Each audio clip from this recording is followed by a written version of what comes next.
Hello, everyone, and welcome to Patriot Crusader Missions Christian Warrior Talk. Today, I'm so pumped to have my friend Warren with me. With all this stuff in the news talking about crypto and Canada getting into, taking control of it, and I've had more questions about crypto than I've had, and ever. I am thinking about getting into crypto because they said that I shouldn't buy it, and anytime the government tells me not to buy something, I buy it. Right. But what we're really excited today, I was going through my Twitter feed, and as you guys know, who've been watching the program for a while, you guys have know that we had Topher and TMR back on, and then we had DCure on later from Space Force, and Topher's got a new album coming out called 222, and I reached out to him and said, "Hey, bro, do you want to come on?" He's going up against some Kanye West and all these other heavy hitters. And, I wanted to do whatever part I could to help him get on billboards and all that stuff. So to be respectful of his time, we're going to bring him on right away. And I hope to have an adult conversation about, rap and music and the culture war and all the things that we talk about all the time here. So without further ado, here's the man. Welcome, brother. What up, fellas? What's happening? It's good to see you. It's good to see you. One, I just am so pumped that you're here because I love your music. It's one of the safe things that I can put on in the gym and know I'm not going to hear about a bunch of stuff that I don't care about or shouldn't be listening to. So I want to thank you for putting out awesome music that has a meaning. And the thing that I love about you, brother, is that this isn't just an act for you, right? You're a politically active guy. You're an intellectual. You're a vet just like myself. And the fact that you weigh in on issues, it's not an interchangeable hat where this is hot this week, so I'm going to put this on, right? No, you're a culture warrior. You're fighting for America on the front lines in the culture war. And I want to thank you for that. I appreciate it. And, I tell people all the time, there is money to be made in this if you're just in it for money. But I got daughters and I see kids and I just want to make a better place for them. And I'm tired of seeing them going through some stupid stuff and to experience the racism and the hate that we see today. I just don't want that to be passed down to the next generation. Yep. So I'm just doing my part. And my medium is music. Like, this is my gift God has given me. So I'm using that. If it was podcasting, if it was dancing, if it was other stuff, then I would use those platforms. It's just mine just happened to be music. Yeah, one of the things that, I have been to pastors conference. I'm a pastor, and I've heard people actually say it's not our job to change the culture. And I got up and walked out because it is our job to change the culture. Wow. They said that? Yeah. Well, they're a bunch of, premillennial rapture people who think they're going to get, extracted right before things get bad. So they don't, they don't want to stay in the fight. Whereas me, I was a sinner I'm still a sinner, but I was a heathen atheist for 37 years. And now I got a lot of making up to do with the Lord. You know what I'm saying? I don't want him to call me home until until my legs don't work, my arms don't work, and my lips don't work anymore. Right. And so, but the thing about politics is politics always takes time. That's the nature of politics, right? But if you saw with the BLM movement, they did, and I think it's something from the ninth pit of hell with what they did with it. But you could see the effectiveness of culture shifting on a dime, right? And it really did shift there. And you guys, Topher, TMR, Bryson, and the rest, and DCure, and on and on and on and on and on. There's so many guys out there now. You guys are really the tip of the spear, and you're making it cool to be conservative and patriotic and love your country and work within the system to make the change instead of just burn it all down. Yeah, that's never a good idea because there's always something to salvage, right? And there's a lot that, if we go back to the origins of hip hop, that has helped contributed to the very things that we fight for. Some of those constitutional rights, some of those policies that we want, came through hip hop. And to me, hip hop was like one of the very first forms of musical journalism. It was the one that really got out there and told the stories from the street, from the people's view. And it got commercialized like a lot of things, right? Yeah, as I call it, got, and then people came in and took over, changed the message, changed the direction. But we're just here to get back to the roots. Like I said, what we're doing is nothing different. Groups like, as we say, we CWA, but NWA was just as anti-establishment, anti-government, and control as we talk about today. So it's really no difference for the most part, and the essence of what hip hop is. Well, the difference was, you guys are both rebels. You have that in common, right? And NWA was really anti-establishment, trend-setting, just like you guys are now. NWA, I don't think, was investigated by the FBI. Right? You know what I'm saying? You were there on the 6th. I was there on the 6th. I was at the Washington Monument. You were cooling up on stage, and I was just, way back in that sea of people. But, you know, but, you guys now are the ones that are completely oppressed, right? I mean, Yeah. any conservative who speaks out is, just waiting to get the hammer dropped on them, get banned from their. I think I see Bryson's on his 3rd Instagram account. Bryson creates 3. Yeah. It's tough. Because sometimes you don't even try to ban yourself. It just happens. Yeah. I got a strike the other day because I was talking about how Biden was one of the people responsible for the 888 crack laws, and how why, and he's giving away free crack now, and it was like partially false. Here's this label and your account has been flagged. I'm like, come on, bro. Like, how am I being flagged for partially false? It's like, they're gonna say he's not actually giving crack pipes, and then they're gonna be like, oh wait, here's a picture with a crack pipe in it that they actually just gave. You know how it is, man. I mean, it's so bad. Everything that we have been hit for saying that is true, or they flagged as false, has been true. It's worse. Yeah. It's so much worse. There's no accounts restored. There's no forgiveness, nothing. It's just, okay, well, y'all just, it happened. It's like, man. Yeah. Well, we're still in this vacuum, right? This vacuum that we all got hit right during the last election when Parler, I think, when the rug got pulled out from Parler, right? When Amazon deplatformed them from their servers, when Apple told me as an adult I can't have their Apple. I just talked them off by accident by hitting the space bar. Sorry. When Apple said I can't have Parler on my phone as a 48-year-old, 49-year-old man, that I can't have an app on my phone.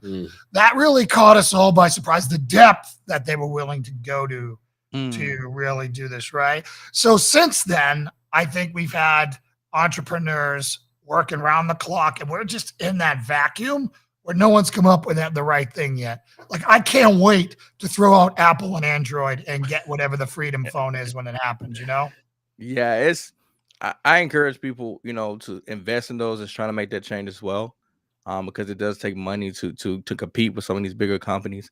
I know that pretty well just in the music side. So I encourage anyone to come up with something, but I will say this.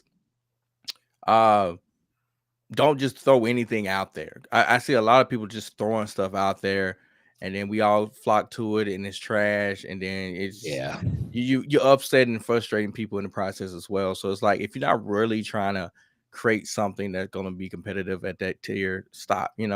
Or if you're really not trying to do it for the genuine purpose, but if you're trying to create a quick buck and get some money off some ad revenue, whatever, don't do it either. I would just encourage people like that. But we do need a legit app. I'm glad that Parler has decided to sue Amazon because of that.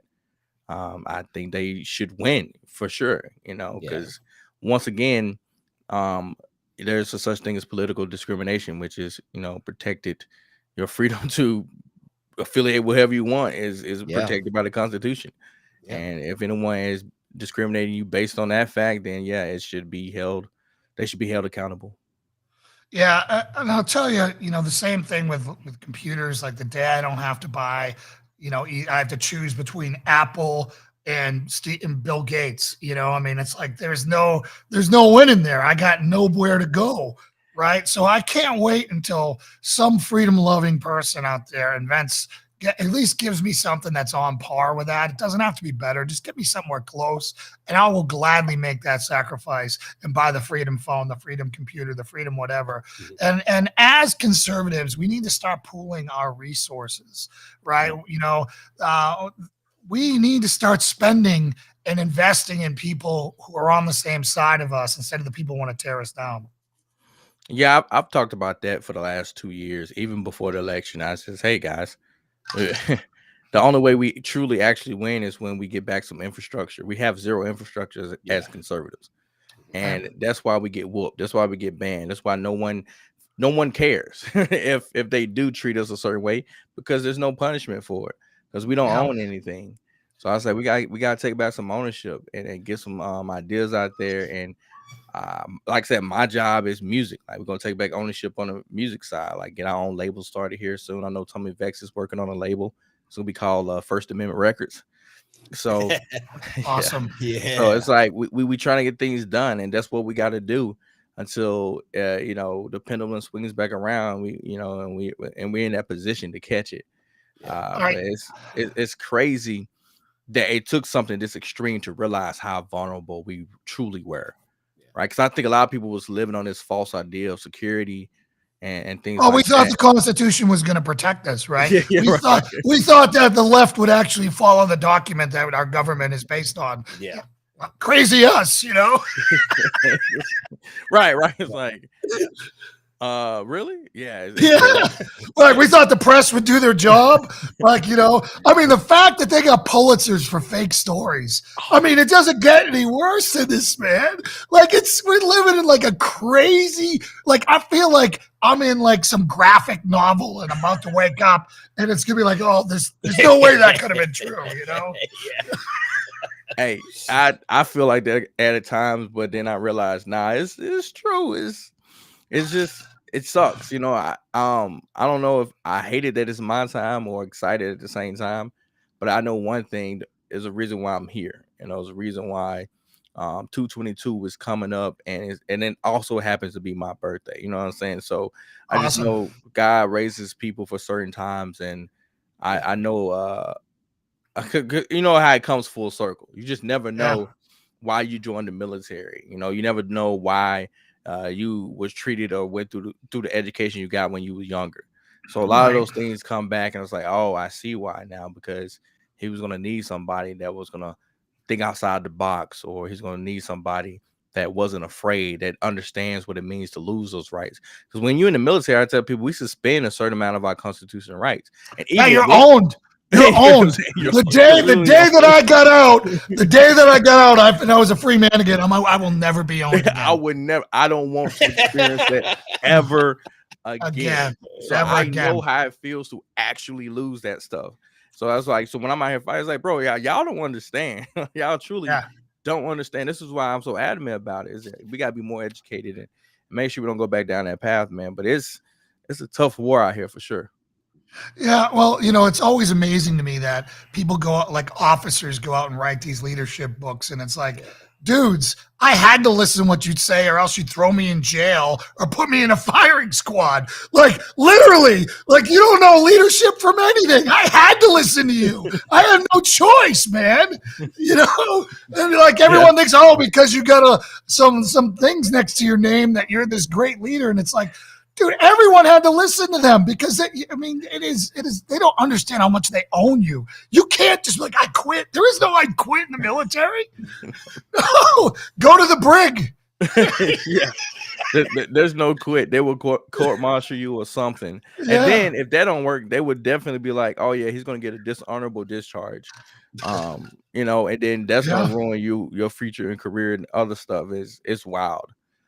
So I think this is a good point to transition to your album at 222 and get into that. And then I'd like to tackle the big, discussion on, music and rap and entertainment and all that stuff. And what should we be listening to? So tell us about your new album coming out, brother.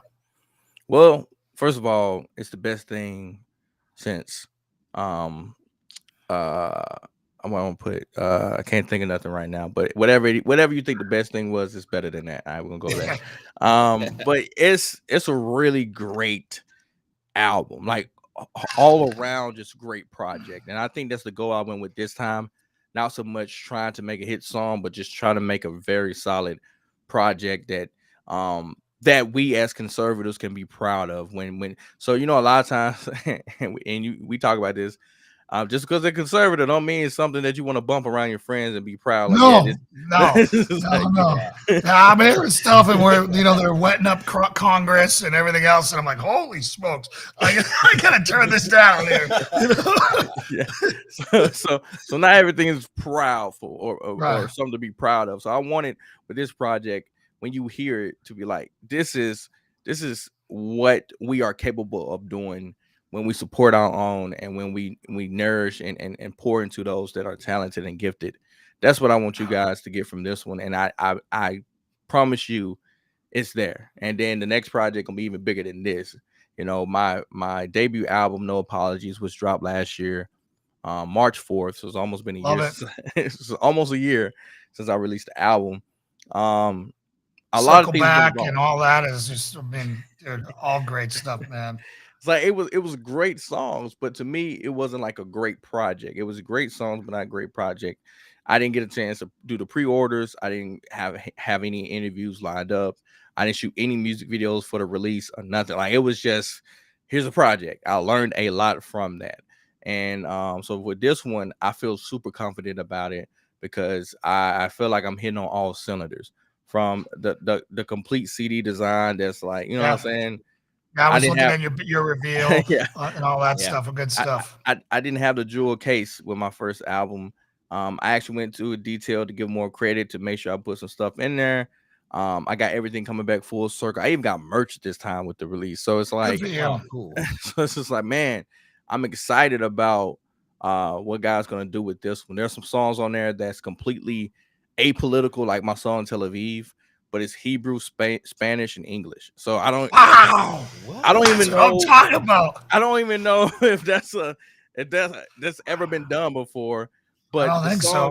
the song is freaking awesome. Like, it's literally one of my favorites because, once again, it's just a really good song.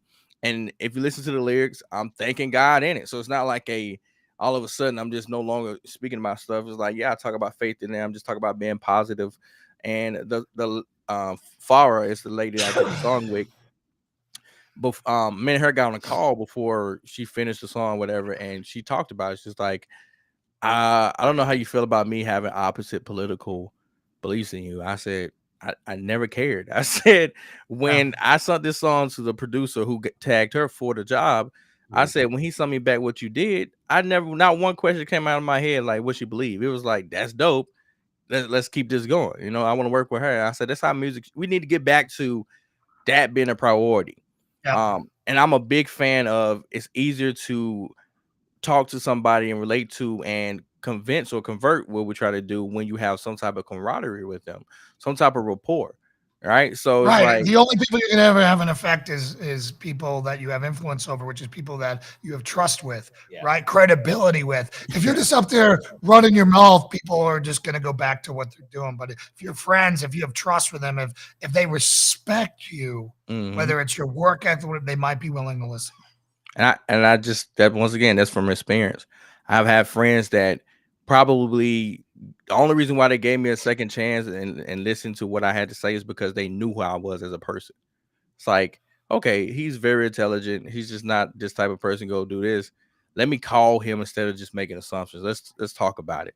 And then when they hear my explanation, they be like, oh, man, that's dope. It's like all this craziness and name calling and we can't be friends is going out the window because they respected me as an individual before. And that's what we gotta get back to. And that's why I love this project, because I'm breaking not only me but other artists as well. I got Demetri Medina. Nobody has heard of his stuff, but he's gonna be great. Jira, she was on the Marine Rappers album Cold War. But she's incredible on this one.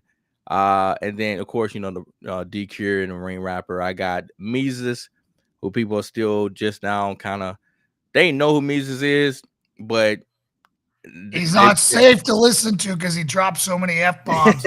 I love his Okay, yeah, flow, I will say man. that. I I love will his say that. flow, but it's one of those things where I gotta be like, man, if I'm gonna listen to that, I'll just put on Five Finger Death Punch. You Yeah, know what I'm saying? I was gonna say Or NWA. that's his thing. So it's like you can't. A lot of people they looking for Topher and Bryson, like you said, because it's completely clean and it's safe. But yeah, with Mises, you never know. A burden, you never know. They're super talented and have great songs, but a lot of us just don't. Now that we listen to music, it just want to be not only something that we enjoy, but something that we can have and listen to around our family. So Well, and that's what I wanted to kick to you, Warren. So Warren, you've got a tribe. Oh, so yeah. that are on the other side of this wall right now. yeah. Well, how important is it for you to listen to music that you can listen around your kids and that you can actually talk about the content during the music? So while I'm walking with the Lord when I got saved, all the stuff that I'd listened to in the past, I really had to throw it in the trash. Yeah. And that included all the rap because I gave into the influences quite a bit. Same, and last year when you and Lauren moved here, a brother Danny from church was watching the podcast and you were interviewing Topher. That's where we got our intro into Christian rap.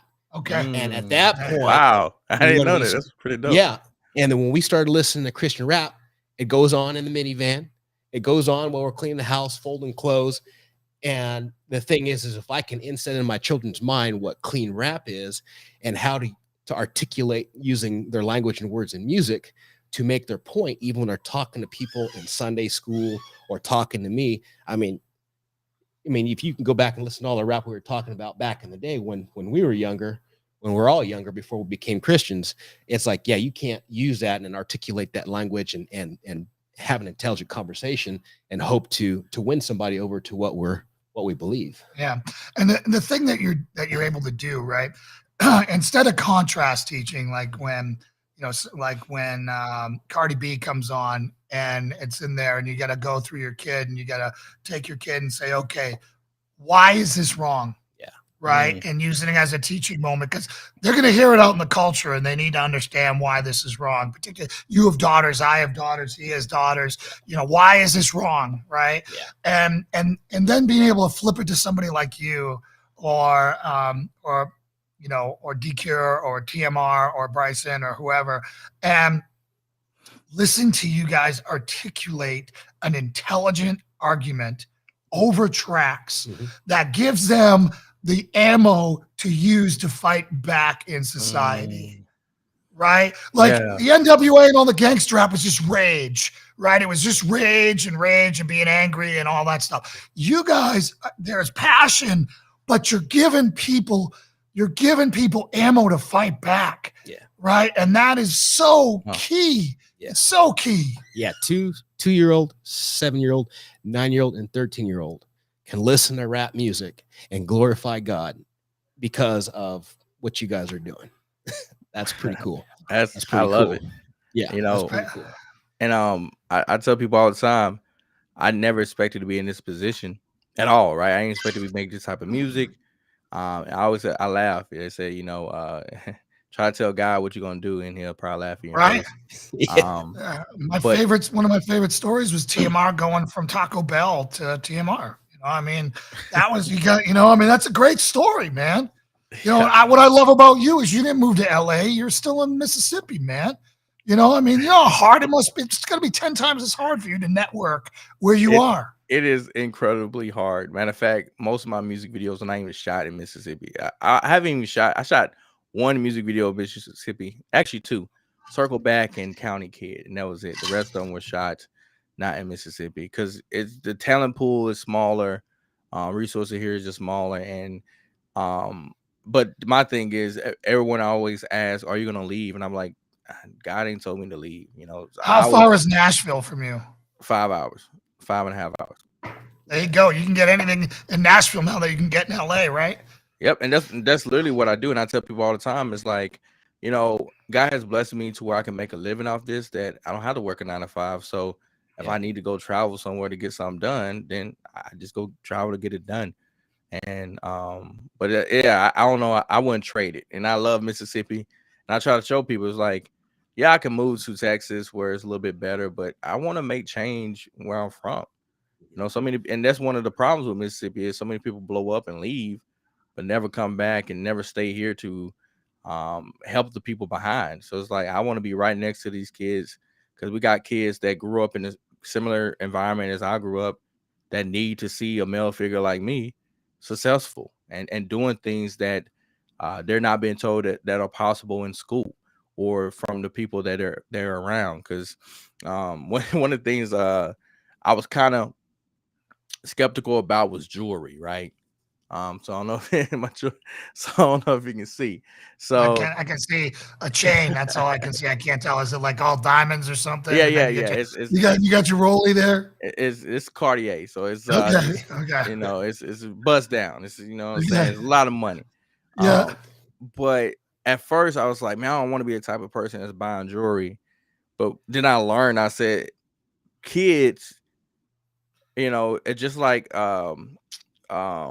Thomas. Some of us need to see Yeah. things in order Yeah. to Doubting believe. Thomas. You're referring to You Doubting know what I'm saying? Thomas. Yeah. Like, but God wasn't like, oh, I'm not gonna show you because you asked. He was like, no, I'll show you. Yeah. But it's far better for you to believe and not, you know, Yeah. and not seeing than seeing and believing. So, but some people need to see, and that's why I wear these things. Like, look, I'm successful, and I didn't cuss your mama out. I didn't call your mama B, your sister B. Yeah. You know what I'm saying? I didn't talk about murdering your brother or your cousin. I didn't, you know, I'm not selling you drugs and poison to your community. I'm just speaking on some things that are fruitful and you know, that's edifying that we need to know. If you complain about why your school sucks, I'm telling you why your school sucks. It's because Right. how the government is set up and the people that's in play. If you want to change it, here's some stuff we can do, follow along the movement, and that's where I come in. And I just, you know, just showing people there's alternatives to success.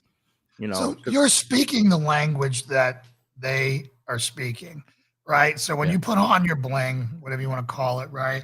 You are stepping into that culture and you're saying it's a symbol that I've made it, and they can and see that, hey, he's not like, you know, these guys and those guys and this guy. He's wearing that common thing that we see that is hey, okay, he's got the nice ride, he's got this and that.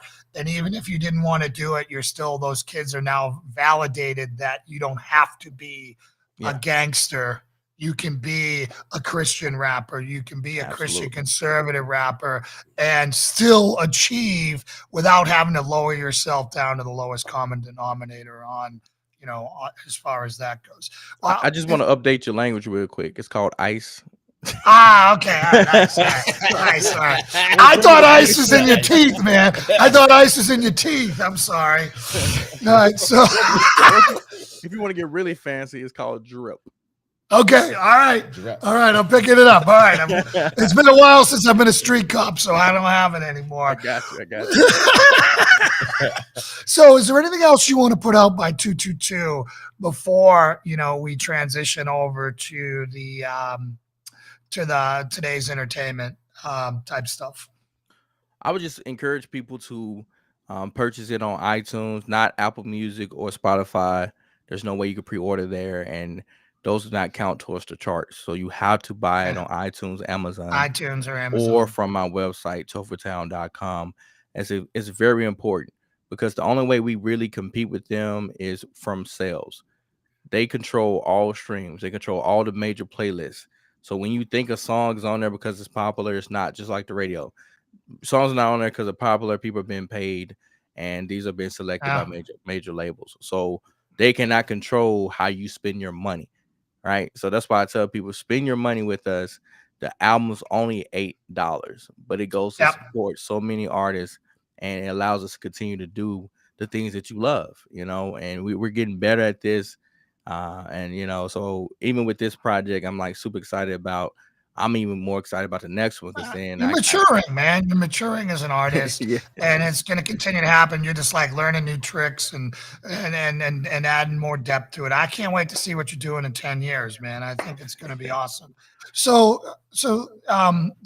I, you know, we preach it here all the time. You know, spend with the people who support you and the people who support your view, your worldview. Because I'm telling you, um, they sure as heck are going to come and cancel you. The other side's going to try and cancel you every Yeah. time you say something. So if we're not backing each other, there's no one. We're all isolated. And we're all islands, and we all are easy to take down, right?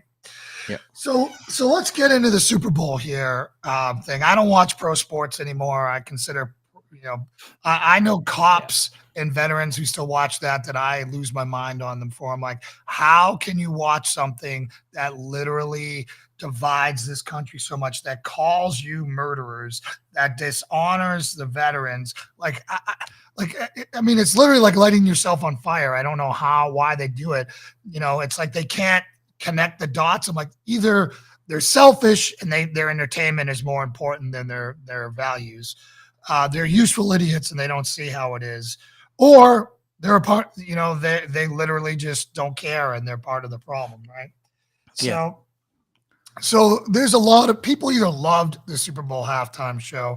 I went back and watched it afterwards, and it was basically a California hip hop tribute with Dre and all the people he worked with and all that stuff.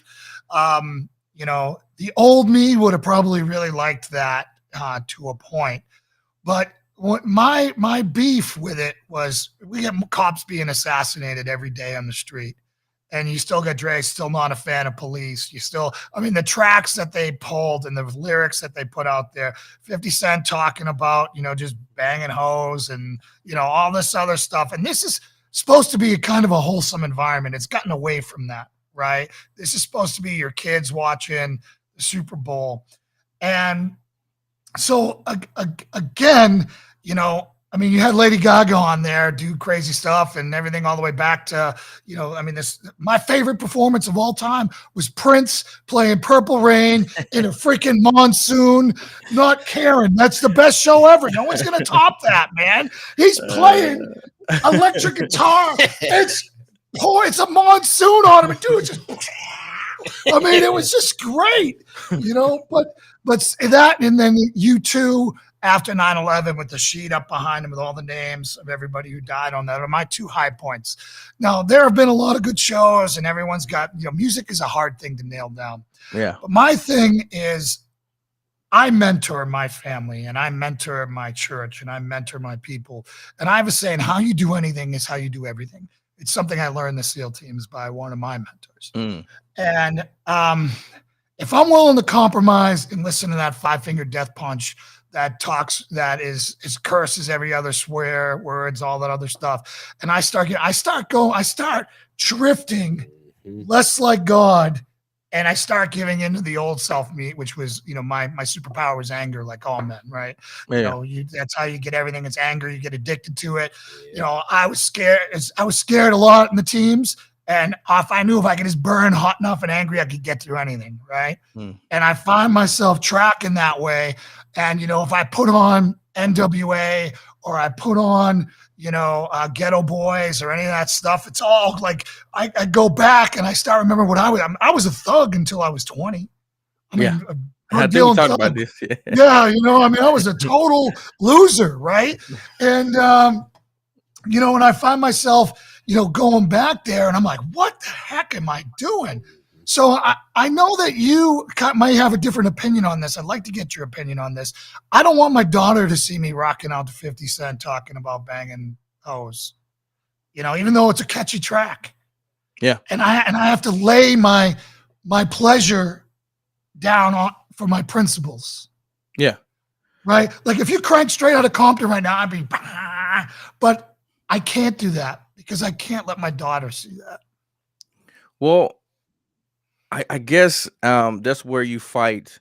Not saying you shouldn't let your kids, but we're still human to a certain extent. That lets you know that we do have a beating heart. But my main issue with everyone's take was trying to characterize hip hop as a whole and only targeting hip hop, right? Yeah, that's foolish. That's foolish. Once again, these same people will go play video games with the same music or violence in it. They will go watch a TV show like, Sopranos or Euphoria or whatever's going on these days. Was it Game of Thrones? That's not a Christian movie. I'm pretty sure that's not something No. anybody. And I'm having to deny myself these things, right? It's tough to walk the walk. We all talk the talk, right? I mean, all of us talk the talk. But when it's all of a sudden, it's like, man, I really want to watch that, but I can't, right? You don't think I was the biggest Tom Brady Patriots fan? I was there when they were 1-15 and miserable forever. I didn't watch their last 2 Super Bowl wins because I love my country more than them. Yeah. Mm-hmm. Right? I missed out on seeing the greatest coach combo ever, but it's a small price to pay, man. It's a small price to pay to be able to look myself in the mirror and say I'm walking when I'm talking. Yeah, so and that's why I was telling people, it's like, if you're gonna call it out, be consistent at least in your call out. But if you're able to say that's entertainment, and once again, I think entertainment is entertainment. But I also hate the fact that when they talk about this, they never bring us up either. So they act like there's no artists like us. And crazy thing is, we made it easy. We're number 1 Billboard artists. It's like we've made it easy for you to say, oh, here's a really successful and obviously people like this person alternative to these people. They don't never hype us up. It's like, okay, I get that you hate Snoop. I get that you hate gangster rap. Obviously, I prefer no one listens to gangster rap too. But in America, they had their freedom of speech as well. My problem with the whole rap industry is there's no balance, right? They're just going to prop them up, and 90%, 95% is going to be about B's, O's, and everything else, and going to the club and partying and popping drugs, yada, yada, yada. That's what it's going to be. People like me get suppressed. They don't talk to us. They don't let us talk. They don't give us a voice. They don't give us a platform. That's my issue with hip hop in general. I think I'm sorry, my friend. Go ahead. No. I think one of the problems is that there was a 30-year lead time where it was nothing but gangster rap, right?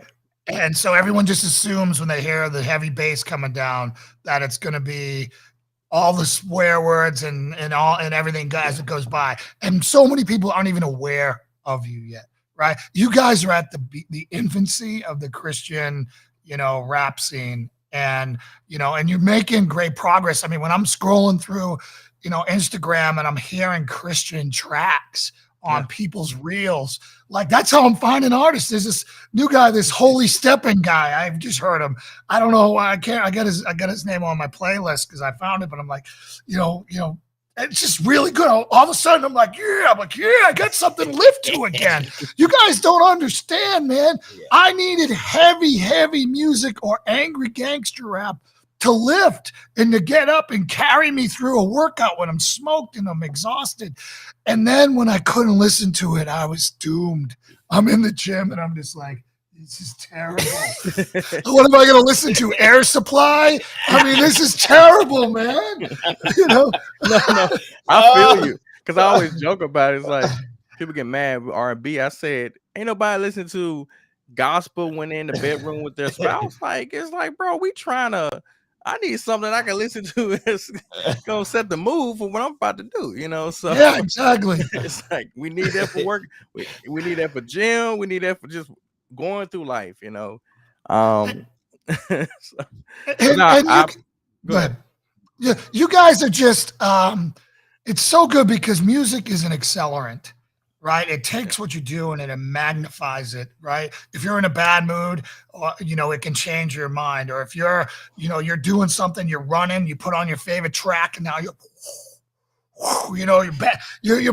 PR goes up. And for you to be out there letting people, right? Because our podcast and our church is designed to reach the people in blue states, to the isolated cops who feel like they're alone, or the veterans who are alone, or the Christian conservatives in Massachusetts, California, Washington.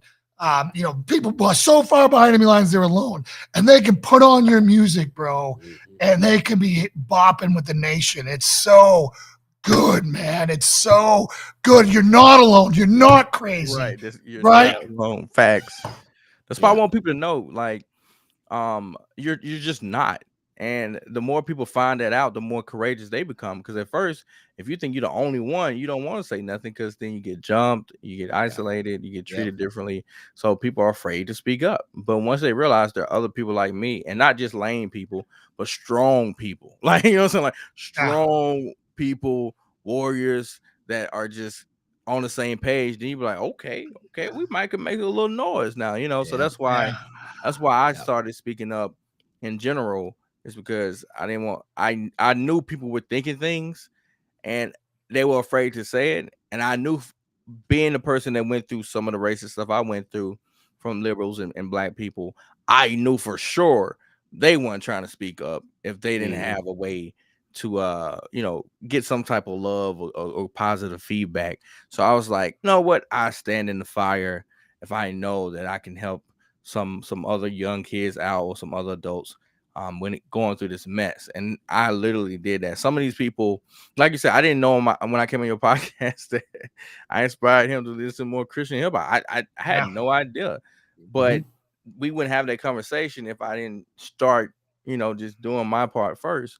And that's kind of what I'm hoping to do, is like, the more we talk about it, the more we're present, the more successful we are, the more our light can shine, the better we are to not only revealing the lies and the secrets that's going on politically or culturally, but also the power that God has when he has anointed these people to do certain things. It's like God, can't stop us. Like they tried to counsel me, can't do it. And let me tell you something, how good God is. I have not had to perform in any club, like the typical stuff. I have not had to perform in any nightclub. I have not had to have any naked girls on my stage to perform. I have not had to not mention God, right? And I haven't had to tour. I even had to sell merch. I'm just now selling merch, but I've been able to make a living purely off my music. Even major artists would have a hard time doing that. Matter of fact, most of their money is made from touring. So it's like, I'm doing things that some of these major artists and these known artists can't even do. And that's all glory to God, because he's like, look, I got you. if you're gonna walk this path I'm putting you on, I got you. Provisions will be made. I will raise the people up that you need to help increase your voice and spread your message. And that's why when people reach out, no matter how big their podcast is, I'm always like, absolutely, let's make it happen. I had Derek O'Shea earlier reach out. When was it, like 2-3 days ago? He was like, yeah, man, I'm down. I'm pretty sure he has like, I don't know, 10 listeners or something like that. But to me, that's not what it's about. If you're willing to lend your platform to me so we could talk about these issues, whether you're a big creator or small creator, your impact from these policies and what's going on in culture is the same. Right. We all have a circle of influence, right? Yeah. And that circle of influence is way more than you can possibly imagine, right? And that's why I try to tell these cops and these vets that when you go to a football game, or you're putting out you're now giving everyone the approval to watch that instead of them boycotting it with you. Yeah.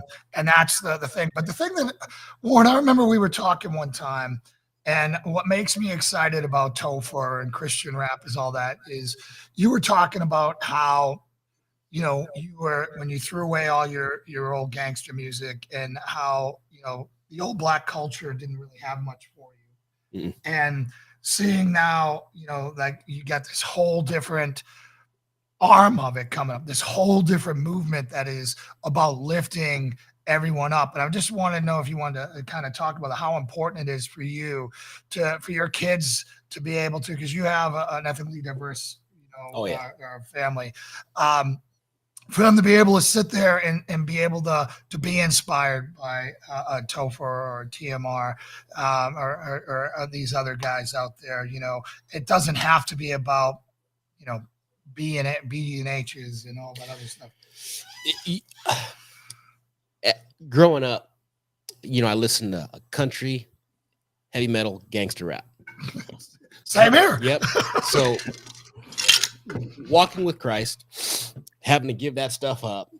I mean, I'm playing the drums growing up, double bass, heavy metal, I did all that stuff. Yeah. And then getting married, walking with the Lord, and that stuff having to go out. When I started to see you, I remember you were talking about how like it would drive you and you'd wonder how you drifted. And like I said, I'm given to anger and all that stuff, and it would drive and influence me going that way. Well, what happened was my kids were watching me as I was doing that. And so when I would drift, listen to the stuff that I listened to when, before I started walking with Christ, and the kids were watching it and seeing it. Yeah. They started, I'd see little glimpses where they would emulate me. And I'm like, my wife would like, hey, see that? You might want to check that. And I'm like, ooh. And so when your platform came to Tennessee and Danny was talking about watching your podcast, and Topher and a bunch of the other guys and Bryson Gray were, we were listening at church during a potluck. And I'm like, who are these guys? And all of a sudden the lid came off and it's 24/7. And the fact that we can glorify God, listen to this music, and I don't have to worry about who's around, what's going on, and the sphere and influence. And I'm watching, 7-year-old, 9-year-old, and a 13-year-old dance in the living room, folding clothes, and we're listening to all of these, all these Christian artists. I'm like, man, this is cool. I can actually. Yeah. This is your kid's comment on here. Yeah. So Lauren said it. It's his family's on the other side of the wall, and they said, really appreciate Facts Are Racist, the Johnson kids. That's his last name, Johnson. Yeah. So we love it. We love it. And the thing is, coming from a small country town in California, the cool thing about all of that stuff is I got to see a lot of different things, but I didn't grow up in the hood. I grew up in the mountains. I grew up gardening, cutting firewood. And so now it's like, for a long time there, as an African American, half black, half Filipino, I'm like, I really didn't understand the black culture. Well, in this way now, listening to Topher and Bryson Gray and all these other guys, now it's like, holy mackerel, I understand what they're saying. I can get behind this. And the great thing is it's a shared culture we have now, Yes. right? It's America and God. It's God at the front, Yep. America second, and it doesn't matter what your skin color is, right? Nope. It's like, you're the closest thing I have to family here, man. And like, well, obviously,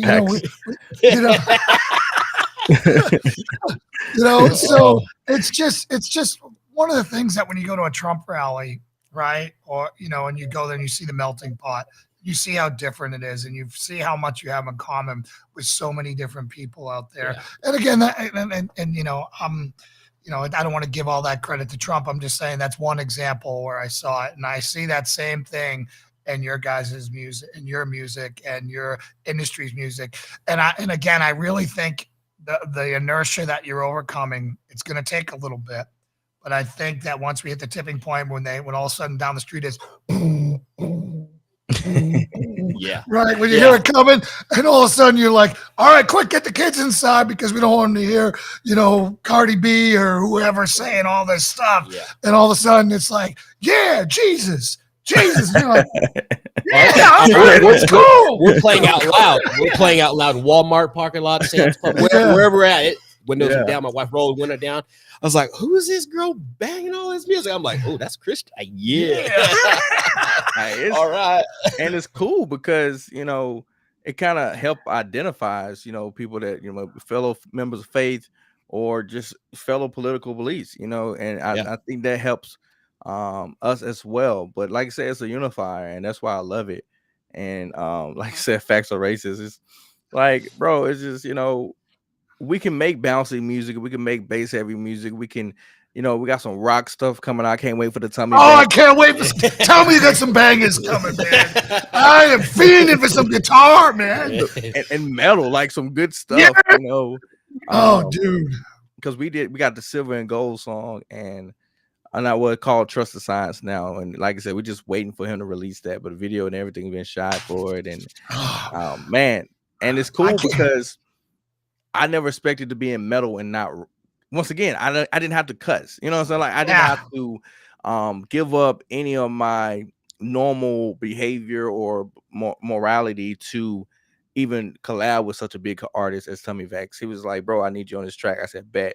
There's no cussing on this joint. It's just slammer. And regardless cussing or not, it's just, man, I'm telling you guys, that song goes stupid hard. And if I had to guess any song that would go gold or platinum the fastest, it would be that song. Seriously, like, oh, when's it coming out, man? You're teasing. Hey, yeah. I don't know. He says he has 50 songs done, 40 or 50 songs done, and he said he's trying to figure out how to release them. He may do like 5 here, 5 there, or however he does it. But I'm telling you, when we're gonna break the internet when that song drops for sure. I can't wait, man. I can't wait. Like I said, I love when TMR does bangers. On some of his bangers, his language gets a little, whatever. And I'm like, man, come on, just please hook me up for one song that I can just rock out and not worry about my daughter being in the gym with me, You know what? I got you. I'm gonna do a single. Awesome. It's just gonna be a rock out type single. It's not dude, that'd be awesome. Like, do you remember that's what made the Beastie Boys so great. They didn't cuss, but they all had Slayer playing in their background, I mean, that was Kerry, what's his name, from Slayer. Yeah. Shredding. It was good stuff, man. Yeah. Obviously not Christian, but you know what I'm saying? You didn't have to drop F-bombs every other word, But I just tell you, man, as I'm watching you grind it out, I watch your feed, I see what you're doing, and you're just so darn consistent, and your work ethic's there, and you're the tortoise, man. You're not the hare, and the tortoise wins in the end, right? Because you're consistent, you're putting in the work ethic, and you're putting out quality, not quantity. And we're rooting for you, brother. We're so rooting for you. Yeah. And, in this whole new genre, I was going to ask you about someone named Tom, but I won't ask you about Tom. You know what? Don't, because I just dissed him again. Oh, man. Just somebody's got, I hope he hires a producer because I like his lyrics, man. But all of his tracks sound the same. And that's I'm not going to make you, you don't have to say a word. Yeah, right. You don't have to say a word. I'm just saying that for someone I like a lot of his lyrics, and all that stuff. But every one of his beats sounds the same. And at some point you got to just say that, all right, dude, you're not a track mixer. Bring in a producer to do some stuff for you, would you please? Because it's if I could turn the vocals off, it's the same 3 songs over and over again. I didn't say it. I like the guy, and it's just my simpleton caveman brain. It's like, I've heard this. What did I hear? Oh, it's live, and I heard this, and I heard this. I actually liked his girl's song. Yeah, that song Nova, which this keeps calling their name Nova over again. Again, cussing in it, but it was rocking. It was rocking. It was her tune. And I'm just like, that's talent. That was talent, and it was totally different. And I can appreciate talent in any genre, right? In any genre. And that's why I like some of the more complex stuff that you guys are learning out there. And again, I'm not using the right terms, I'm sure. And ice. Ice. Yeah. Ice. What was it? Dribbles or something? No, drip. Drip. All right, drip. But you did go after TM again. All right, man. I'll be looking for that. It was a slight. It wasn't like a song about him. So I don't know if you've been paying attention, but we're all dissing each other for fun. Yeah. It's like the old 90s. Sorry, the 90s and 2000s where guys are trading it back, and it's like gives you something to talk about, right? Yeah. So me, Bryson, Tyson, DK, we're just all going back and forth. It's hilarious. I just finished mine right before I came on the podcast. So as soon as I get done, I'm uploading YouTube. I got beef with Tyson, man. Why did he go after NF? You know, I don't know the story behind that, but yeah. You know, like he went after NF because saying that he writes about depression and all that stuff. He doesn't pretend to be this uplifting guy. You know what I'm saying? I'm just like, there's so many dudes you could pick on. You're picking on one of the few class acts out there, right? That isn't dropping swear words out there because he's not Christian enough for you. I'm like, come on, man. Do we got to start shooting ourselves now? Yeah, he doesn't even classify his music as Christian. No, he doesn't. But I mean, he does give God credit occasionally. Right. And I know I can play it and it's not going to be bad. Right. And he's good. I'm just saying, like, out of all of the people that claim to be Christian artists, he's never claimed to be a Christian artist and making music glorify God. He's just, you know what I'm saying? He's never done it. So why would you attack something that it just ain't done? Yeah, I was just bummed when I saw that. I'm like, we're to the point now where we're taking like good guys down who, you know, again, I haven't heard anyone flow better than him. He's freaking great at what he does. His producer is sick. You know, that whole Clouds mixtape is sick. Have you listened to how he produces his tracks? No, you gotta tell me. He made a quick video. It's like, so I'll start with strings, add another one, and on top of that one, he's about 12 layers in. we got the first string, the first hit, like done. I love it, man. I love that. It's like I said, it reminds me of industrial rock, like Ministry. Like I don't know if you probably never, but like Al Jorgensen would start with one song and be like, oh, hip, and then he'd start putting a siren in, and he'd start layering it, and all of a sudden you just got this driving like thing that just is making you run as fast as you can. You know, Rob Zombie does the same stuff, and Godsmack, we used to do the same thing. It's layering. You know, again, I guess laying down whatever the terminology you just used. But yeah, I was just like, man, why? Again, you know, I don't want to cause drama or any of that stuff. I was just like, man, can we please focus on all the knuckleheads out there instead of shooting one of the dudes who's actually pretty good? Yeah, if someone is claiming to do something, they do the complete opposite. I see that. But like I said, he ain't never said that. And like you said, if at this point I would rather try to befriend him and have that conversation mano to mano, right? Yeah. Because he seems like approachable. Because outside of that, I mean, it's not like he just got married recently, just had a baby. You know, just not on social media. I mean, just he just crushes it, man. Just crushes it. So, you know, I mean, it's depressing. Like he's talking about the struggle, man, right? He doesn't have like he mentions God a few times in there, but he's talking about trying to relate to people, how many people are out there are doing stuff. And you're doing the same thing from the different perspective from, you know, the political and, you know, and you know, I mean, because again, dude, without you guys out there on the tip of the spear making this, like, you guys are changing the generations behind you, right? You're changing like the kids that are in the schools right now, they're bopping to this stuff. It's cool to be the rebel is the patriot now. How is crazy is that? How crazy is that? It's crazy. Like someone called me, like they're like, you know, like patriot's a bad word now, and I'm like, to you maybe. Like, you know, you with your purple hair and 50 pieces of steel through your face. I'm all set. I'll be a patriot. You can be the unicorn butterfly thing that you identify as over there.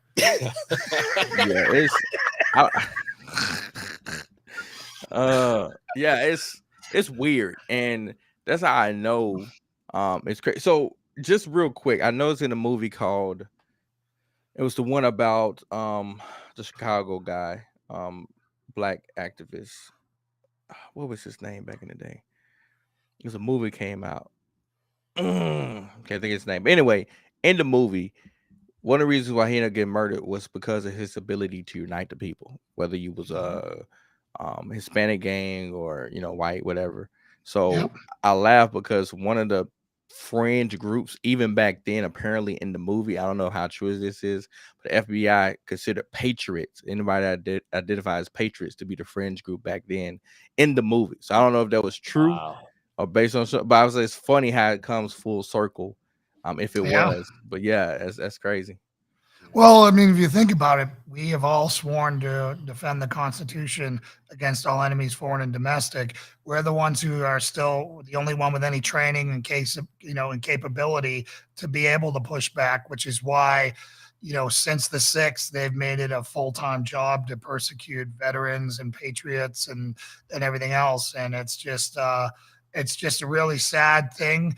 I wouldn't, I can't, brother, I can't believe that I wouldn't let my kids serve in the military right now. I wouldn't. They're kicking people out because they refuse to get a shot that I forgot the number. I think that maybe less than 40 out of all the military died from COVID. It's Yeah, like is at this point it's ineffective, but you want to give them this experimental whatever it is, and if they don't take it, and you're not giving them religious freedom to exemption. deny Yep. it or exemption, it's like, so where are these constitutional rights going? It's like I just not for this one. Yeah. But if I want to identify as a female and that's completely against all logic, I could do that because It's crazy world, man. It's crazy world.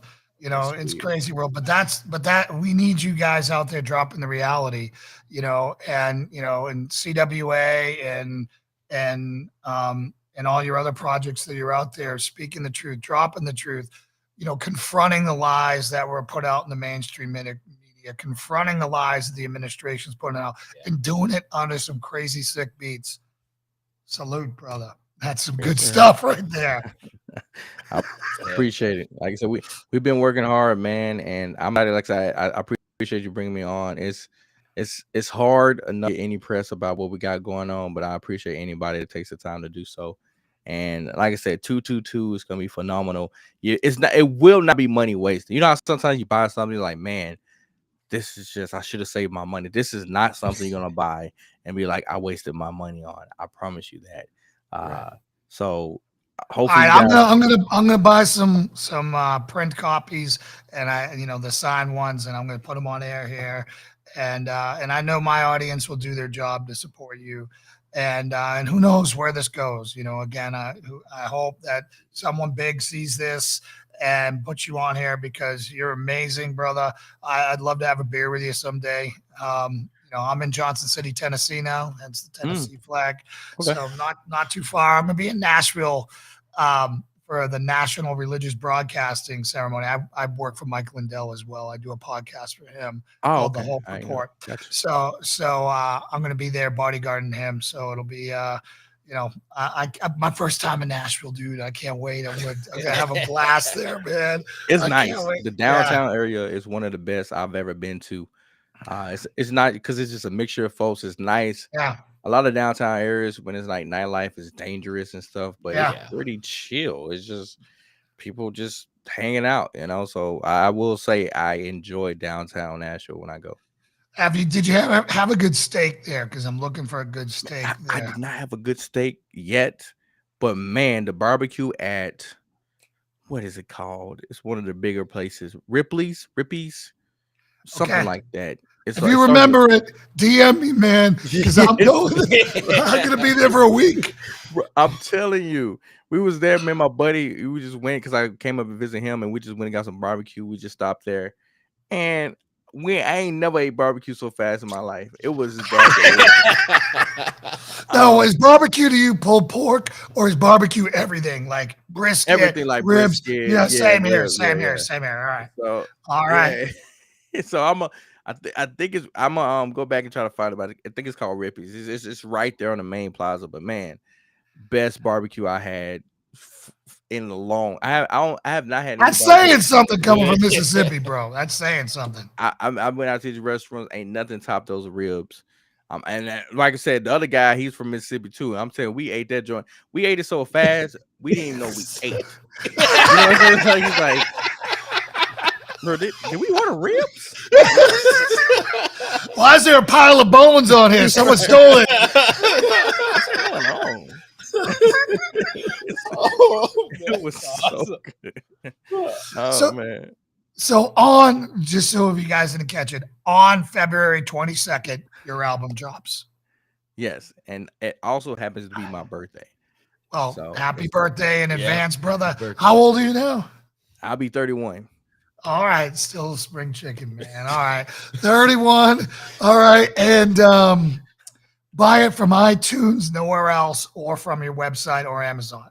Or Amazon. That's it. We're doing pretty good. We're sitting at number 8 for hip hop pre-orders, which once again on iTunes, that's against all major artists as well. The fact Yeah, that and I heard there's some big names coming out. I think you dropped in there. It's like, well, I hope we can get you up there, man. And you're such a class act, and and I really consider you a warrior out there. Obviously not the blood and guts warrior, but you're a culture warrior, and that's more important right now, because the last thing we want is blood and guts in the street right now. And the only way we can do this peacefully is by flipping the culture. And you guys are a massive part of that. So thank you so much, brother. And give the rest of the crew a warm thank you from us as well. And appreciate you coming on, man, spending an hour with us. This has been like Christmas. Thanks. Appreciate it, man. Let's not wait so long next time, man. Yeah. Anytime you're bored and you want to come on, and we'll either talk issues, because normally we talk about mentoring, we talk about discipling and how to rate. The most important thing we can do is disciple our kids on the Jesus Christ, because then they can handle anything. They can handle cancer, they can handle death of a loved one, they can handle whatever life throws at them by doing that. Pass on that identity as a Christian warrior. Right. And then after that, everything else is gravy. When they get to heaven, they're not going to care about their GPA. They're not going to care about their completion percentage, their free throw percentage, or any of that stuff, batting average. Right. God's not going to care about any of that. What he's going to care is, do you even know him? Right. Right. They said it would be mean to call my name, but I don't know him. It's like, I don't want to be that person. I want to be exactly. It's like, so you're right. That's awesome, man. That's, like I said, that's what it is about the end of the day, and that's all I'm trying to point people back to. Even in politics, it's like, look, man, you take the shot, don't take the shot. Either way, you need to consult Jesus and God about it. You know what I'm saying? It's like everything's pointing back to God. It's like, look, we need to go back to these principles. We need to go check him, seek him first, and then we'll see. But until we do that, until we get culture, because right now the churches are depleting. So it's like we need to get men. We need to get those numbers back up, because it's bleeding out.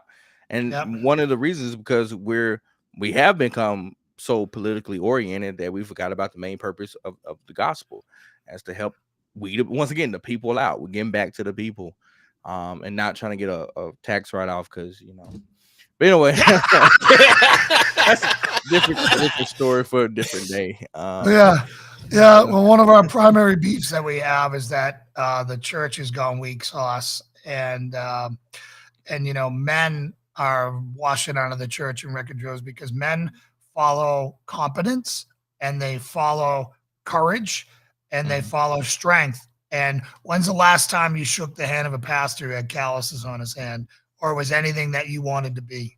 You know what I'm saying? They're one in a million, man. Usually they're these beta males or whatever. So we're trying to do things a little bit different here. We're trying to teach men how to be men, how to be powerful, and how to be men, and how to be able to protect themselves, and how to lead in their families. Because you fix the men, you fix the families, you fix the church, you fix the community, you fix the city, you fix the state, you fix the country, and then a godly America. Watch out, world, because when that happens, everything turns back. Yes, sir. Well, God bless you, brother. Well, I appreciate it, fellas. Thank y'all so much. Thank you, bro. Look, God bless y'all, man. And like I said, thank you for grabbing your copies, man. But let's make history. Let's do it, man. Let's do it. God bless you, brother. Be safe, crush it, and happy birthday. And I hope we can get you in the top 10, top 5, top 1. Maybe God will put his hands on it and we'll go all the way to 1, and Kanye will be sitting there like, what? You know how you be like, use me, make me the example. Yeah, exactly. I'm going to pray over you right now. Dear Heavenly Father, Lord, we come to you now in full agreement. This man Topher, is a champion of you, Lord, and he is fighting a culture war and turning the America back to you, Lord. So we ask that you bless everything that he touches, Lord. Make him the David against the Goliath on the 22nd, Lord, and keep him safe and keep his family safe and bless everything he touches. And we pray this in Jesus' name. Amen. Amen. Appreciate it, All brother. right. All right. Take care, brother. Thank you so much. I got to. Peace. Bye. All right. Crypto. All right. What a great dude. Yeah. What a great dude. Yeah. What a great dude.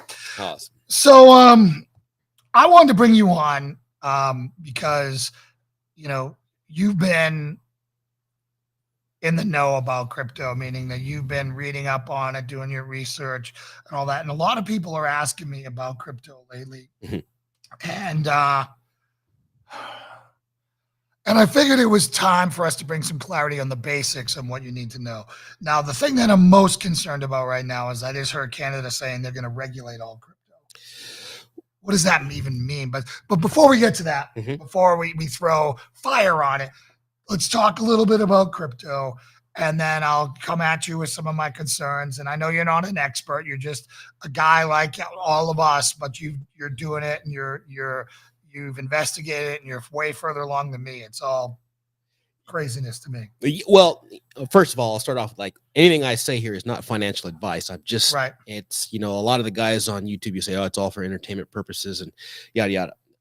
I just want to arm people with another asset that you can use. Obviously, when Bitcoin first came out back in the day, I paid no attention to it. Yep. And next, people are buying it for cents on the dollar. Now that sucker's up to 44,000. Its peak was close to 60, or if not in the 60,000s. And then that's when it starts turning heads. Right. But from the Christian lens, the biggest thing with crypto where it caught my attention was about 2 years ago. My wife's cousin was talking about crypto, and he had a business, and he was listening to a bunch of people within his business and where he worked were very, very well-off people. And they're saying, this is the next wave. And so my mind started going, Bitcoin, I don't know nothing about it. Kind of like, our discussion, like, hey, if you got cash, you're good, or silver, gold, lead, you're good. And then I started something, I don't know what the Lord did at the time, about 2 years ago. Something came up with this 501c3 called Muja Loop and ID 2020. And then I checked the websites, and I would see, like, this is affiliated with the Rockefeller Foundation. This is affiliated with Bill and Melinda Gates Foundation. And I see, who's this Ripple Labs? I'm like, So I check on Ripple Labs, and I look at it, and it's a company out of San Francisco that sells Ripple apps. Ripple Labs, Labs. Oh, Ripple Labs. Okay. Yes, Ripple Labs. Okay. And they make this token called an XRP token.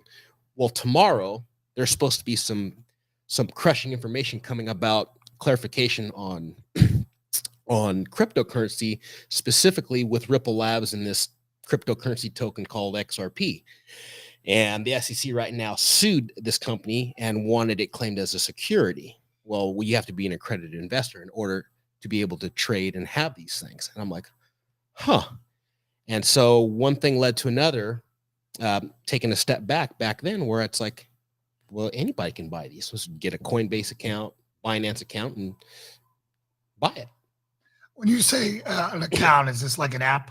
Yes. So you can go on your cell phone or on your computer, and you can go to Coinbase. It was advertised during the Super Bowl, supposedly, or Binance US. That's where you can get all this stuff. And you basically have to go through a KYC process, know your customer base, where you fill out information. And so as I was doing research with Coinbase, Binance, Ripple Labs, and how it's affiliated with all these 501c3s, I'm like, I started thinking along the lines with the Christian lens of, like, one world government and, type of currencies and stuff like that. Because at the time, cash wasn't worth less than 3%. I mean, it's basically toilet paper at this point. Yeah, and it's just going down and down and down, and this administration isn't going to have. There is one caveat. There is one caveat, is if they can stop the inflation, if they can pump the brakes on this, and the Fed actually goes back to like normal, like 5, 6, 7, 8% interest. Yep. Where you can park your money in an interest. Like when I grew up, this is before your time, my friend. When I grew up, you would win $1 million, and everyone say just put it in there, and you live on 5% interest the rest of your life. Yeah. Right. And because that's what a savings account earned, was 5%. The days of those are long gone. Way gone. Right. But there's 0% or negative interest that is the Fed has been doing for long. That's got to end at some point. Thank you. And when it does end, it could be, but that's a lot of ifs, man. I don't see them having the courage to cause that pain, because that's going to crush the home sales. Yes.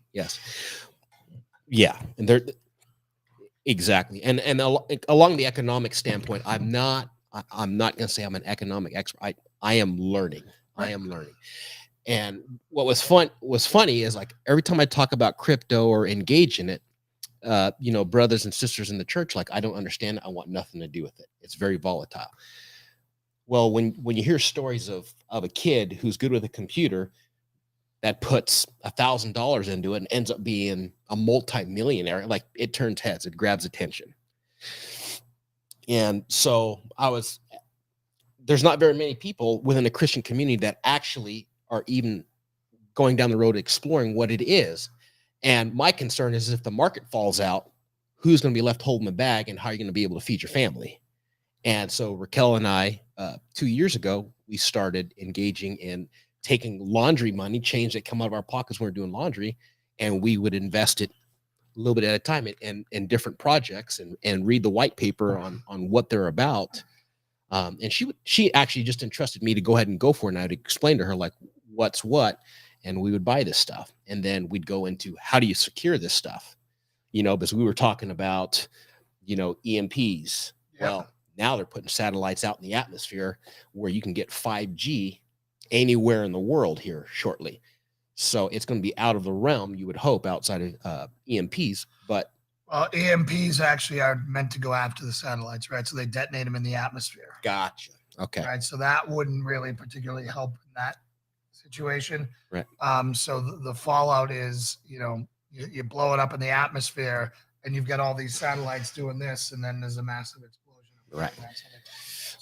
But interesting enough, you can do it peer to peer if you want to send Bitcoin or currency, if it's set up correctly and you have the right, whether it's on your cell phone through a QR code, or you can do it through PayPal now, Bitcoin vending machines.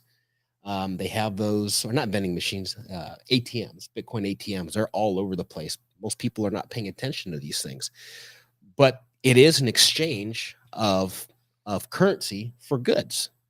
And right. A lot of people aren't paying attention to this stuff. And a brother in our circle, Sky, him and I have engaged into a lot of discussion about this stuff. And we're like, man, people need to wake up within the conservative and the Christian circles and pay attention to what's going on. And so now we're getting, the Biden administration is now, along with the SEC, going on and trying to clarify and create clarity for these cryptocurrencies, when it was originally designed to be decentralized and ran between peer-to-peer, decentralized from the main system. Right. So my fear is now is that we see governments, and Canada is the first to wade into this space, and they don't wade into spaces with a scalpel. Right? They wade in with a chainsaw and destroy everything they touch. So I'm just, again, I'm just so disappointed. My family migrated. My mother still lives in Canada.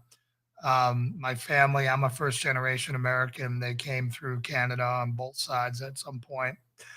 And to see what they've become up there, it's Scary. It is completely scary. And now, who's ever going to donate through GoFundMe again? No one. Right. But now not even send go straight. The government can tie it up. And that's why I'm seeing strings of information where people saying, send it through Bitcoin, send it through Bitcoin. Well, they literally would have to shut the infrastructure completely down in order to do that. I mean, literally, you have to shut the internet and electricity off completely in order to do that. And if the government is willing to go to those lengths, so we can't send money or have a currency exchange to where we can take care of our goods, that's something we've got to watch out for. And Bitcoin and all that is decentralized and run through computers and validated worldwide. So one of the things that I came at you with when I was, we were having our conversation was that Bitcoin is very energy intensive. Yes. I've been reading articles and they're shutting down mining operations because it's draining so much power off the grid. Mm-hmm. And that energy is about to get even more expensive with the war in the Ukraine that's supposedly imminent or not. We have crippled ourselves because of insane liberal policies and went from energy independent to an energy exporter to buying our oil from Russia. Great job, Democrats. Thank you. You guys rock. So what my worry was, if energy is going to go up, if we're going to be, doing this, what's the answer? Like, is Bitcoin threatened? And you said there's something else. Well, in the environmental policies that are written by a lot of liberal and Democratic parties, they're always going to bang that proverbial drum of environmentally friendly or environmentally safe. Right. Bitcoin is not. And Ethereum, same thing, depending on the project. And so now there are a ton of projects out there. Let me back up. There's two popular systems called proof of work and proof of stake. And I think people need to understand proof of work and proof of stake type cryptocurrencies and understand the difference. And now a lot of these projects are moving to a proof of stake project because it's more energy efficient, meaning that the validators that complete a cryptocurrency transactions is not done through private servers and these big old server farms to crack the cryptography to validate the transaction. Now it's done on a micro scale on a smaller node, on multiple nodes, whoever that company is places these nodes, and they can do it for less than a penny or about a penny and move a ton of money in a matter of seconds. So I think we need to back up and say, particularly when you're getting into stake and proof of work type talk, what is crypto? So cryptocurrency. What is cryptocurrency? So we're talking about using cryptography, crypto codes that is supposed to which be, is math problems. Yes. Right. So math equations. Correct. To validate a string of series of codes to a specific user through a blockchain, and that blockchain has all these different codes in there to validate that you're the actual original owner of that token. And it goes through, it depends on what cryptocurrency you use, but it's got to be validated so many times. And whoever can crack it the fastest or mine it the fastest to validate that transaction of the original owner to the new owner of that token gets a portion as it's being processed. And that's why you're seeing all these big.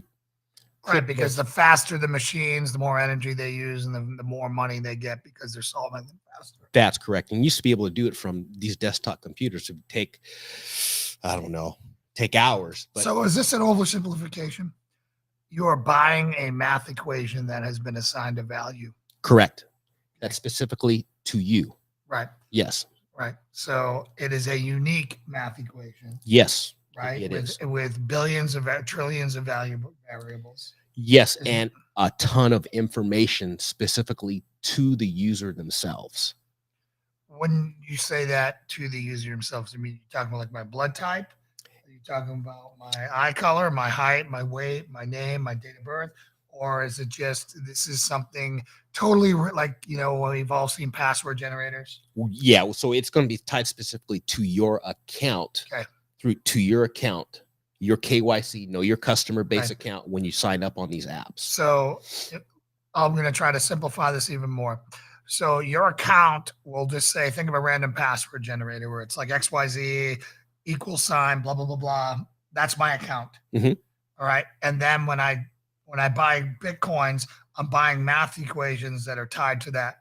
Yes, you can. It's a cryptography that identifies as Bitcoin that's validated through the blockchain of Bitcoin. Yes. So yes, it's. So I'm just trying to. I don't mean to. Nope. I just want to really simplify this for people so they understand. So it's no different than the stock market, right? In this point, what I'm trying to say is people are like, well, I want metal, I want money in my hand, I want this. Well, you got shares, right? Shares of a company that are assigned to your account, which is your trading account, whatever. That is one version of it's not blockchain, it's not crypto, it's not any of that stuff. That is you're buying a portion of that company that is worth X and X at that time, right? And that is your value that you're getting. This is similar in that you're not you don't have anything tangible in your hands, right? It's a math equation that goes into your account that is worth whatever the market dictates it is at that point. You said that Bitcoin is at roughly what? 40-something thousand. So one Bitcoin is worth 40,000. And in the beginning, they were worth cents. Oh, cents, yes. So, and there's lots of lost Bitcoin out there because people didn't understand the technology at the time. Right. And then what people have to also understand is that cryptocurrency is limited. Yes. So like you would equate it like stock market to shares. Well, depending on the project or the coin that's out there or the token, there's either an infinite amount that the company will make, whether it's Ethereum, Bitcoin, Ripple Labs, Helium, all of them, or there's a set amount. And the only way that this value is going up is either if it's an infinite amount, they have to burn a bunch of these tokens to get its value to go up, or it has to be really rare, something similar to gold and silver, something real along those lines. That's like that. All right. So where should people go? Like obviously this Coinbase website that I just had pulled up here has a ton of information on it. Is this where you've been pulling your info from? Like these things here, is this too surface or is this slanted in its opinion? It's one of the heavy hitters right now that's very popular. Right now is Coinbase, Binance US. In terms of regulation and how the US is going to look at this, it's starting tomorrow and moving on. So here we go, guys. Just so you see, Bitcoin is worth $43,930.97 a token, or a coin. Per coin. Yeah. One Ethereum coin is worth 3,107. Ethereum 2, one wasn't enough. Well, it's actually basically you've got the OG, the ETH, and then the ETH 2 is going to be one that's going to be updated technology, which means that it's going to be more efficient token. So it'll be of the same value, but one's going to be more efficient. And this is the XRP you're talking about? Yeah, that one's caught a lot of people's attention right now in terms of how the SEC determines its clarity. That's a big thing that's coming in either the days or months to come, supposedly. I don't know. And this is Elon Musk thing, isn't it? Doge? Yeah, he's been pushing Dogecoin. A lot of big crypto people don't really care for it because you can see how cheap it is. People think that it's not worth that much, but you can actually buy a Tesla car with Dogecoin. Believe it or not, if you have enough of them, you can buy a Tesla car with it. He will take that. Well, I mean, all coins started at some point. Right. I know he said he started Dogecoin as a joke.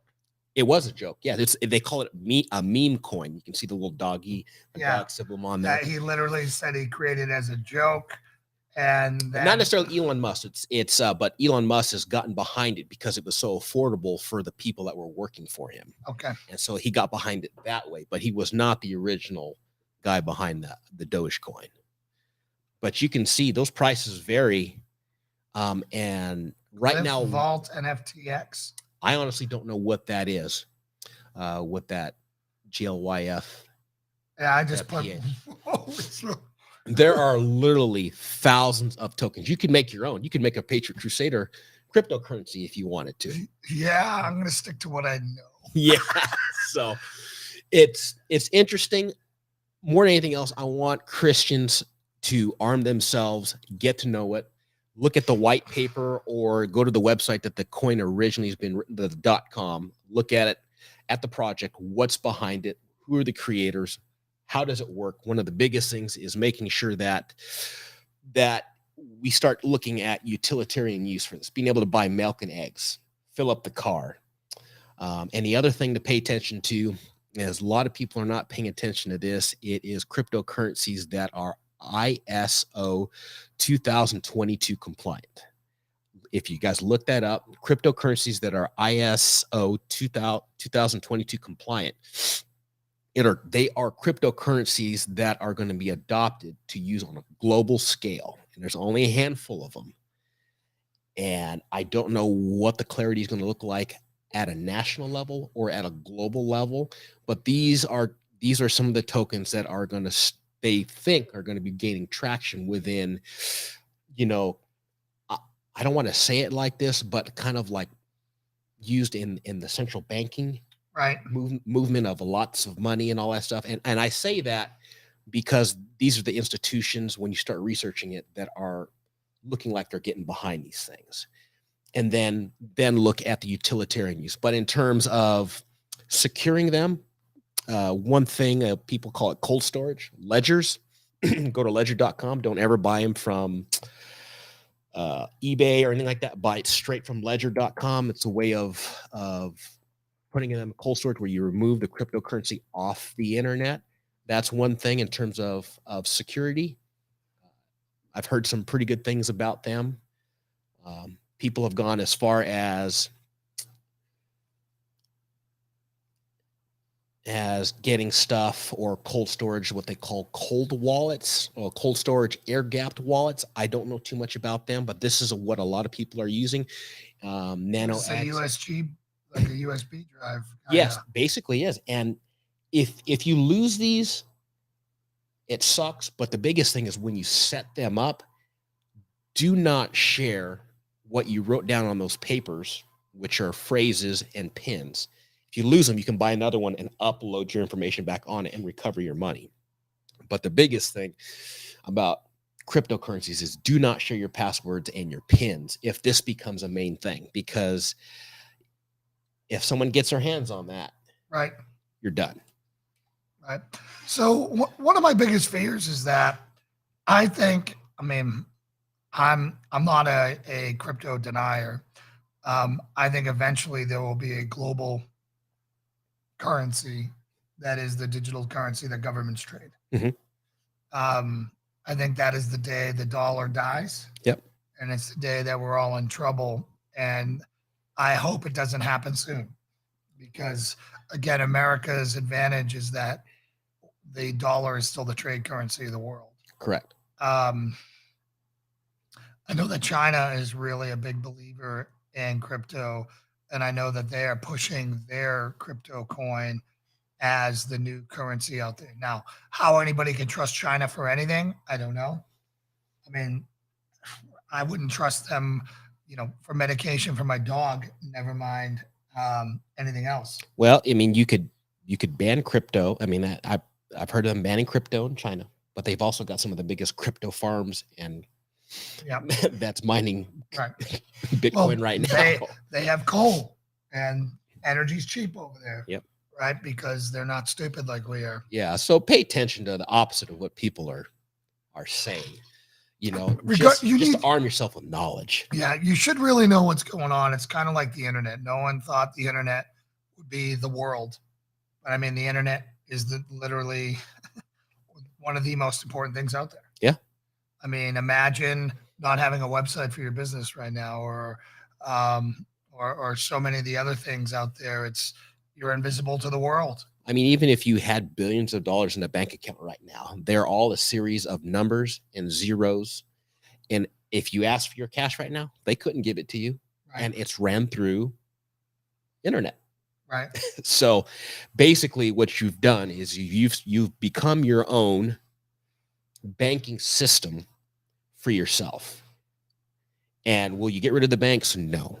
But you're cutting a lot of the middleman out, and you're taking charge of your money through cryptocurrencies is what this technology was originally designed for, to get away and decentralize from the way things are right now. Yeah. The cop in me and the security professional in me is just running through this, the vulnerabilities of it. It's obviously way safer than having cash, right? Because cash, anyone can come in, put a gun to your head, take your cash. Correct. They can look under your mattress and steal it while you're away. Mm-hmm. That's why we keep it in banks, because banks are supposed to be insured and they're FDIC insured, and they're supposed to have your money, right? Mm-hmm. They're supposed to be able to defend your money there. I wonder how long till people are bragging about their Bitcoin, till home invasions start happening and saying, break out the piece of paper. It's already happening. Yeah. It's already happening. And you've got all these guys that got into Bitcoin when it was considered, what are they considered, like the underground money back in the day? There's all kinds of Bitcoin millionaires out there, and all these folks. It's already happening. But the biggest thing is you tell people, like, keep that information to yourself. Right. Arm yourself with knowledge, know how the technology works, know how to go from your bank to the app, do whatever it is, and work backwards from there. The prepper in me wants to flee anything electronic, and that is the one thing that grinds me about this. Yeah. Mm-hmm. Is that because I just have visions of them jamming everything. I mean, I have personally seen them jam. Like, I've been a part of convoys where we had the same convoy that the president has, where we have a Suburban up front, a Suburban up back, with big donkey antennas, that we'll call them. Yeah. Donkey Richard antennas, right? And they were trying to blow us up with their cell phones. Mm-hmm. And they couldn't, because we were jamming everything within a certain amount of things. So just everything electronic gives me the heebie-jeebies. Yeah. But I think we have to start talking about this, mm-hmm. and we have to start understanding this, because I mean, the IRS is now looking at all your transactions over what, $600? Yep. And the thing is, with these ledgers and stuff, you brought up a good point about signal jamming. When you store this stuff, obviously, you can get a signal blocking bag. We talked about that. You can go to MOS Equipment, and Mission Darkness is the name of the company, and you can buy these things. And when you store these things, you can either make a dedicated device with a ledger that works via Bluetooth, or plug into a computer, and keep a dedicated cell phone, iPhone, or laptop just for cryptocurrencies if you're starting dealing with big money, and put it in these bags and keep it safe, and keep the passwords separate. Right. Don't keep them in the same spot in case you need to recover something. Right. And then that way you can protect it from EMPs or Bluetooth hackers and stuff like that. You can start there. You have a chance. People at our level, you have a chance with this kind of stuff. And start there. Just start with basic stuff, and then good personal policy in keeping your passwords and stuff separated, and good habits on the internet. That's one of the biggest things. Yeah. It's a very interesting world we're going to be in financially. I am not an economist. I am not a banker. I don't have degrees in this, but as I look at the stability of the world, I look at what the Fed is going to be raising rates. Mm-hmm. As they raise rates, house prices will go down, right? Because low rates mean people can only afford a payment of X, right? And it's either interest or right, mm-hmm. or it's principal, right? right? So that'll cause house values to drop, which will affect equity in homes and credit lines and all those things. Um, but at the same time, we'll make, like I said, interest. If we get back to 5, 6, 7% interest, heck, I remember my first home loan, I got 8.75 percentage points, and I was dancing. Wow. Right? Yeah. My grandparents paid like 12%. Yeah, we paid 4. Right? I'm at 3. Wow. Right? Wow. And so it's crazy. You know, just imagine where we're going. But that's why the stock market is booming, because there's nowhere else to put your money. It's the only game in town. And as more options like Bitcoin, they're the big naysayer that wouldn't doubt if they weren't working against Bitcoin and everything out there, and part of this big government move behind it, because that will affect people will flee the stock exchange to go for it. Well, one of the big things is there's always rumors like, you know, what the ups and downs of Bitcoin are going to be. It's not efficient in terms of utilitarian use, going to get milk and eggs and all that other stuff. Unless you've got good signal and you've got the time to make the transaction. Right. But there's stuff out there that can make transactions in seconds. And that's being adopted with Visa, JP Morgan. And there's a lot of stuff out there. If you just do some homework, you can see where these adoptions are happening behind the scenes that people aren't even paying attention to right now. And Bitcoin, there's going to be some store of value there because it's the original one, kind of like just having an original gold bar in your hand. But no, I'm behind you on where the economy is going to turn, especially with everyone having these smartphones. And now that technology with the, Musk has got that Starlink, 5G. I mean, you can make it. They're talking about on ID 2020 and that Muja loop that I was looking at, that the Rockefeller and Bill and Melinda Gates were getting behind us. Their 501c3. They want everyone to have a cell phone or a way to be able to digitally ID them, as well as pay them in remote locations. And so when you start looking at stuff like that, they can send money globally. That's the network that's being set up. It doesn't matter if you're in Zimbabwe or in Johnson City. You can get money to somebody in a matter of seconds. Right. For whatever use and whatever need there is. Right. If they can send you money, they can locate you. Correct.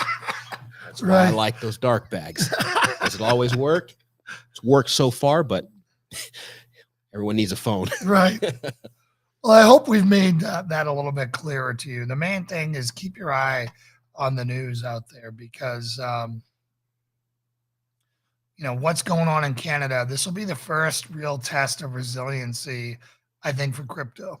Whatever Canada is able to pull off, how invasive they are on there, that's the storyline to watch to see how hard crypto pushes back. Yeah, that's one. And also keep an eye on the SEC. There's a lot of crazy stuff going on with Gary Gensler there in the SEC since he's taken over that. And I will say that the least. Just keep your eye out. And it's on Fox Business. He was blasted on that this morning. And keep an eye out on those ISO 2022 tokens. And when you start researching cryptocurrencies, go to the actual website and look at the portion that says white paper so you can understand the technology. Because if one thing I will say is there's companies out there that will run a scheme called rug pulls. And if you get a chance, look them up, look up rug pulls on YouTube or on the internet. It's about companies setting up these false identities, and you're sending money and you think you got all this crypto, and it's in their accounts, and then they pull the rug out from underneath it and they've got all your money. So be careful of that. Yeah, they pulled in 2.8 billion this year. Yep. Be careful of that. They can steal your money, and that's why it's important to understand how to store them correctly. And the other one, NFTs, non-fungible tokens. Let's get into that real quick, because this really confuses people. So, we were talking to Topher earlier about, like where to buy his records and stuff like that. At some point in the near future, if we're not already there, in order to make sure he gets all his money for all his hard work, he can upload his music or his new album onto a blockchain through an NFT. And then once you pay for it through his NFT or non-fungible token, he gets the money directly and you get his music. So it cuts out the banks, the processing fees, all that stuff. Through the blockchain, yes. And they're doing it with artwork. They're doing it with music. They're talking about doing it with medical records, dental records, personal assets, all that stuff, mortgages, all that stuff done through a blockchain. That's where we're looking like we might be going. And if you're a person that likes tangible metals, lead, all those things, those are all great things. Those are not out. I won't say that it's out because it always has value, but that is where the world is going. So that, let's say, for example, if you got toothache and you got your NFT and it says Jason Perry and identifies by Jason Perry, and you got your phrase and your pin on there, and the dentist's like, well, let me see your records. Upload it to his computer. He's got your whole dental record. So yeah, I think it's really cool. I always worry about centralized information. I do too. Right. Yeah. So again, in the age of Big Brother, in the age of how we're all being spied on right now, I have no doubt the FBI has this show right now. Yep. That we're on the list. That diversify, and I think be aware, and then you got to make your decisions. You know, and just pray that we don't all get hit with an EMP and go back to the Stone Ages. That's possible. That's possible. So yeah, like I remember, the most important thing you can ever buy is what? Lead. Lead. Lots of lead. Lots of lead. Lots of Bibles. Lead. Lead and Bibles are the two most important things you can buy. Everything else should be after that. Yep. Have plenty of lead. Have plenty of Bibles. You'll be good. That's all we have for tonight. Thank you guys for this extended session. I really appreciate you coming, brother. I'd love to have you on all the time if you want to come back on here. Warren is a really good friend of mine. He's been helping me around here with the church and getting ready, and had a dozer up on the hill and weed. He's got all the toys, and he's been doing some really great stuff. I got here. Friends. Yeah. And you know, we're really appreciative of him. But let me pray us out for the night, and I'll see you tomorrow morning for I believe Genesis 34. So, dear Heavenly Father, Lord, we thank you. We thank you for the fellowship. We thank you for this fellowship. We thank you for everyone who is going to watch this now or later. We pray a prayer of protection and blessing over them. We also pray a prayer of a blessing over our troops overseas, our first responders at home, and patriots fighting for our freedom all around the world, particularly in Canada, Australia, and here at home in America. I pray a prayer of peace and calm over their families, Lord, that they would have peace in what they're doing. I pray all these things in Jesus' name. Amen. Amen. All right, brother. Thank you. All right, guys. We'll see you later. All right. God bless you. Bye. Oh, I forgot with this show, I have an outro.